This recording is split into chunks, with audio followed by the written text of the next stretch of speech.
Welcome to the journey of aligning values with budgeting, a transformative approach to financial well-being. It begins with identifying what truly matters to you, such as family, personal growth, or community involvement. With clarity on your values, you can create a purpose-driven financial plan. How? Start by tracking income and expenses, allocating funds to categories that reflect your values. Practice conscious spending, asking if purchases align with your priorities and considering their long-term value.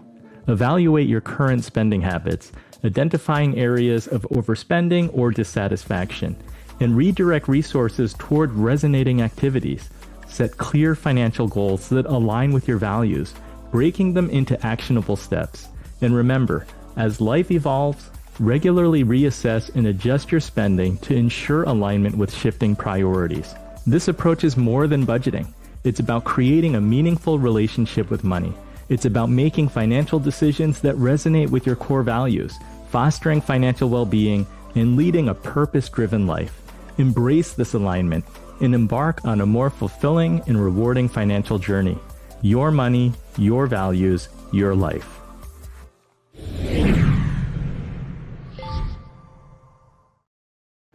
Rocky, you said that people don't like to budget just like they don't like to diet. I know that you have been very successful in your dieting. You've lost a significant amount of weight. So do you maintain a family budget? And how do values play into how you spend? We don't have a budget per se anymore. What we do is we have our savings goal. So all of our savings occur before we start spending. So all the money is already put aside, which means as long as I hit my investment goal, how I spend what's left doesn't really matter.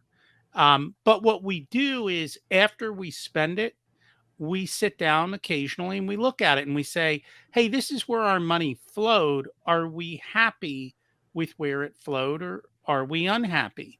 In the same way with diets, if you've got to be on 1,800 calories a day, it gives you lots of options. Does it really matter if you had a little bit more carbs than fat or this or that? What matters is that you're happy with what you ate or you're happy with where you spent your money. You talked about values. That's what this is. Are you happy with the values your money reflects about you? And spending money can be so emotional or emotion driven. Jen, I'm curious, what role does emotional intelligence have in budgeting?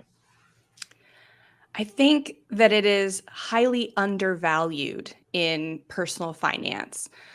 We talk a lot about what you should be spending money on or what's good to spend money on. In reality, those are mostly like other people's perception of what's good to spend money on. When you take time to look at yourself, as a whole person, not just your money going out and I should be saving this much, I should be investing this much, paying off this much debt, whatever.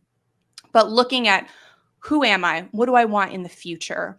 What do I value? Am I living the life I want to pursue, or am I living the life other people want me to pursue? Am I following the financial plan that I feel good about, or am I following a plan that somebody else made for me that somebody else thinks that I should be executing?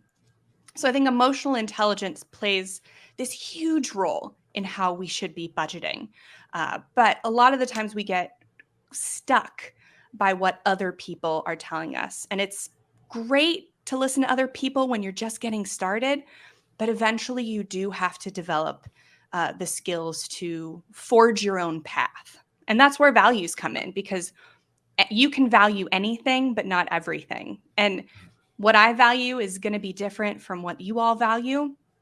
And a lot of the times, I think, especially in the frugal community, we're like, oh yeah, anybody can spend on what they value, with a caveat of as long as what you value is what I value. And we judge people that value things that are different from us. But just rejecting that unspoken rule and realizing that there's freedom in spending on whatever you want, however you want, as long as you're meeting all your other financial goals that you and not somebody else have set. Preston, what are some common pitfalls when trying to create a purpose-driven financial plan for a client? Yeah, just I always say that I have this thing called FOMO over FOMO. I was trying to make a cool T-shirt, which is which is focus on moving on with your plan. So FOMO rather than focus on missing out. And it's kind of like what everybody's saying. It's like once you start focusing on what everybody else is talking about, then you lose sight with your plan. And to get a little nerdy here, Felicia's just nerdy on the budgets, but to get a little nerdy on like a formula, there's an actual formula called utility, and there's this thing called preferences in there, and we have our own preferences that bring us utility or well-being, right? And I have a hashtag that I need to start using. All right, it's hashtag MYOMFB. All right, mind your own business, right? Which is which is to what Rocky was saying.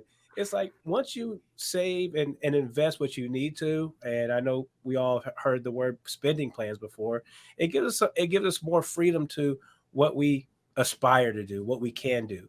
Because in Maslow's triangle, talking about the self-actualization, you have, those fundamental living needs that we need to survive. And you also have these wants that are thriving wants, but those are also needs too. So I don't like categorizing needs and wants one another when we do need to invest in ourselves. And sometimes that's a little status, sometimes that's a social connection and all that. So what everybody else is saying is actually spot on. Is like you lose sight of your goals when you're trying to fit yourself into somebody else's peg. Don't do that. Allow yourself to be worthy of spending your money. Felicia, you were in the Navy, where I suspect you're trained to do everything a certain way.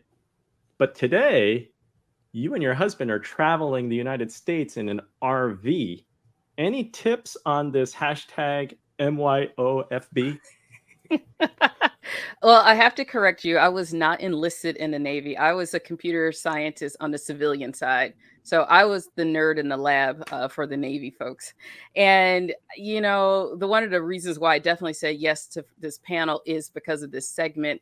And I think a lot of us, we forget that, sometimes we're given this money. Yes, do all of the things that you're supposed to do, to the responsible side of it. But life is about experiences. And sometimes we are either saving up to not do anything with this money until we're like 65 or 80 years old. Whereas, I'm like Rocky. If you hit all of your savings goals, you hit everything, go and experience this life. One of the things that we did when we started off in our marriage was we had to have a discussion about how we're going to spend. And the joke is, I'm in a mixed race marriage. I was racing to spend the money. He was racing to save it. And I was like, okay, we need to slow down. And I was like, what is the purpose of our marriage? And we really did have that discussion. And it was all around travel. So all of our money and all of our savings were all geared to travel. We made sure we hit our 401k goals, all of the other goals, all the life insurances. And then we made sure we went and just, we had a pot, we have a bank account called vacation money, and we would just blow the crap out of that thing. And, when there was no more money, we went camping. So now life is a little different. We have officially sold the house. We're nomads. And we are actually we bought a catamaran, so we're going to start sailing in the Caribbean. So I think we just have to have some intention with our money and look at the fun side, the responsible side, and just remember it is yours. And yeah, other people can mind their own business, what you do with your own money. Jen, since you are representing frugal living, how do you balance that saving for the future versus living now? It is a fine balance, right? Because we wish we could have all the money we need to meet all our values all at once, right? But the fact is that we don't, especially as inflation rises. Even if we did feel like we had enough money a few years ago to meet our values well, the pinch is tightening. So it comes down to prioritization. I think when you can prioritize what you value and realize that maybe I can't hit everything this month, but that doesn't mean I can't hit it forever. I can hit some of these things next month, or I can get creative. And how do I find or meet some of these values for free or for a lower cost? So frugality forces you to get creative, which is what I love about it. It's not a lifestyle of deprivation or cheapskateism, but it just forces you to think outside of the box and not use money as your only or immediate resource for solving problems. Mm. Yeah, just a quick personal story. Like, we've been shopping for bikes for the family.